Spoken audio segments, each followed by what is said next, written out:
Isaiah 45 1 to 7.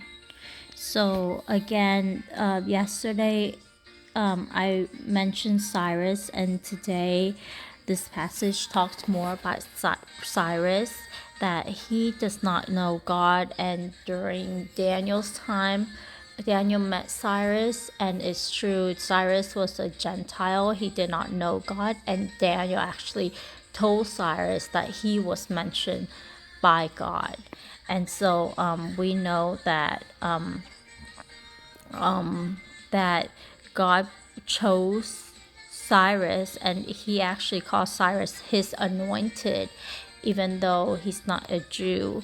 And yet God used him to subdue nations.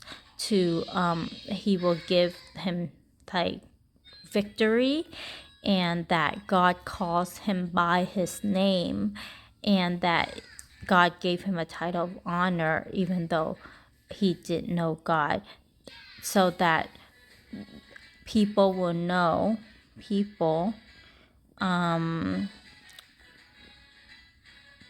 may know from the rising to the setting of the sun that there is no God beside God, beside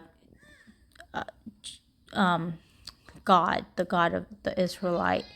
That And so when I read that, it made me think of like abortion, where God specifically said here and elsewhere in the Bible that he formed us and he created us in his image, and he knew us even before we were born.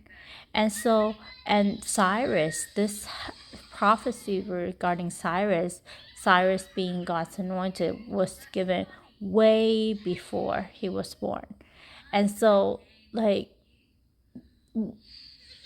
we don't just exist when we have a heartbeat. We don't like, even at conception, I'm not sure that that is the time that we exist. We exist, God knows us even before all of that happens. So I'm not sure when. I don't think we can define it. And so and trying to define it in our limited understanding, it's just we're opening up the way for redefinition. And yeah, I feel like we as yeah, we as like children of God, we like God, how he exists before time, outside of time and space. He knows us in that plane too. So I don't understand fully, but but that went through me. But then talking about that, that comes up with another idea, predestination. So God, he said, so out, if Cyrus was anointed even before he was born, like, I don't think predestination is true. I feel like God, because he's outside of space and time, he knows who he will choose.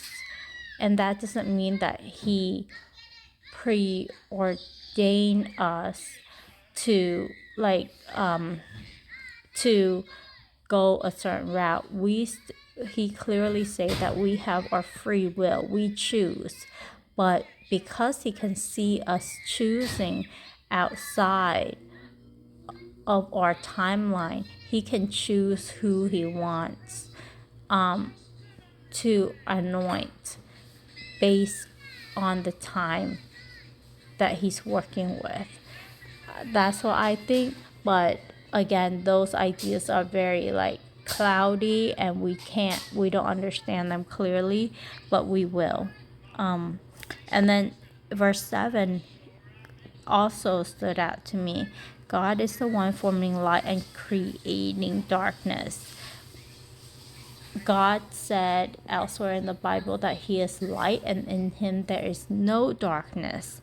So when he said forming light and creating darkness, that kind of like made me kind of pause. Maybe I think in the beginning, in Genesis, it said in the beginning there was like a void.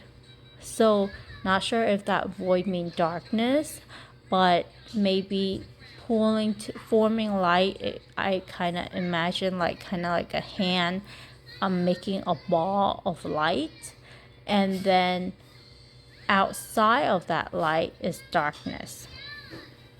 But I'm not sure what this exactly means. That's what I imagine when I try to understand it, that when light comes together, when light was formed, anything without light is darkness. So by creating light, by forming light, darkness was created. And then causing well-being and creating disaster. I'm thinking about natural disaster or anything outside of God's protection is subject to,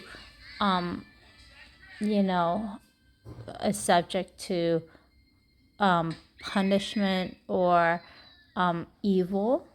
And then God is the one who does all these things. And that's what he says.